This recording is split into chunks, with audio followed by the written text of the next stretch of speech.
cada autor vai entender a sociologia de uma maneira diferente. Porque cada um vai ter um enfoque diferente. O Auguste Comte, ele vai influenciar muito o Durkheim, que é outro francês, esse carequinha aqui. E ele vai entender, e aí nunca vamos perder de vista aqui, né? Como a gente tem uma inspiração muito forte das ciências da natureza, a ideia aqui era de estudar a sociedade de um ponto de vista neutro. Ou seja, o cientista social, ele tinha que se afastar do objeto de estudo dele. Ele tinha que olhar como uma coisa mesmo, sabe? Sem deixar que o aspecto moral, o pensamento moral que ele tinha, a cultura de onde ele vinha, influenciar a maneira com que ele estudava, porque a ideia era literalmente extrair leis sociais.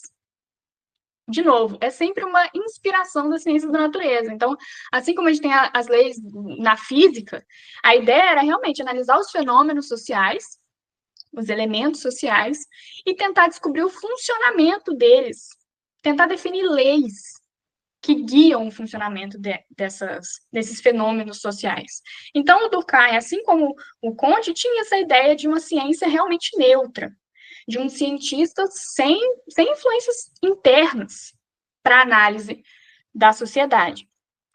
Só que isso vai mudar com o tempo. O Marx, ele já tem esse velhinho cabeludo aqui, que provavelmente ele é bem mais conhecido, a carinha dele é bem mais conhecida por aí. O Marx ele já vai ter um outro entendimento, porque toda a teoria dele é baseada em outro foco, completamente diferente.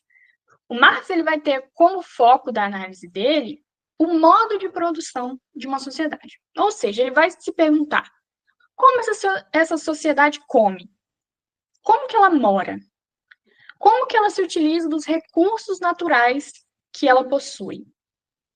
Então, vai ter uma análise muito mais focada no sistema econômico, sabe, de mercadoria, de como que produz e reproduz as condições materiais daquela sociedade de existir. Entende?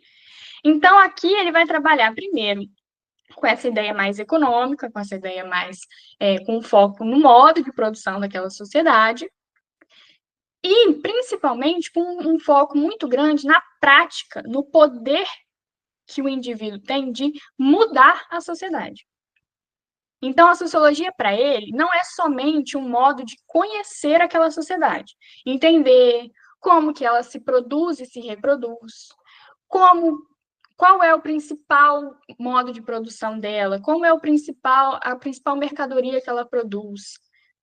Não, mas também um instrumento de transformação, porque ele vai entender que o indivíduo ele tem essa capacidade de transformar a realidade, que, na verdade, o indivíduo é quem faz a realidade. Afinal de contas, é ele quem produz as condições materiais na qual ele vive. Se a gente pensar na nossa sociedade, por exemplo, a gente tem uma ideia de que os produtos alimentícios, por exemplo, o Brasil é muito conhecido por diversos produtos alimentícios, como o café, por exemplo. Se a gente for analisar a nossa história, o café ele tem uma influência na nossa história, na nossa cultura, gigantesca. Não dá para a gente correr do modo em que o nosso país se produziu economicamente para analisar como a gente se constitui enquanto sociedade. Não tem para onde a gente correr. E quem faz isso é o indivíduo. Então, ele vai analisar a sociologia como um instrumento de conhecimento e de transformação da sociedade. O Weber ele já vai ter um outro foco completamente diferente. Ele já vai tentar entender a ação individual e o que há por trás dessa ação individual. Quais são os motivos? De onde parte essas ações sociais? Essas ações para com o outro, né? Estou falando assim. Não é qualquer ação que ele vai analisar.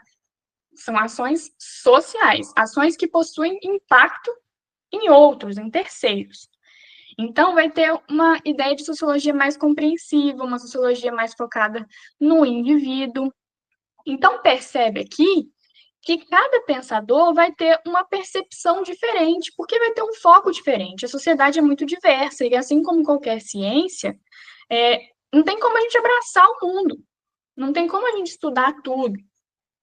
E vocês percebam que a gente sai de uma ideia de ciência neutra e a gente começa a olhar aqui, principalmente no Marx e no Weber, que os pensadores começam a entender a sociologia a partir do modo com que eles vão desenvolver a teoria deles.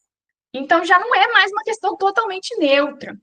Não é mais uma questão assim, nós estamos limpos de qualquer influência. Já não é mais isso, porque nem mesmo o conceito de sociologia vai ser cunhado de maneira neutra, completamente neutra. Bom, e afinal de contas, para que serve a sociologia? E isso vai ser algo que a gente vai esbarrar em todas as outras aulas. Não vai ter para onde correr, então segura minha mão que vai dar certo.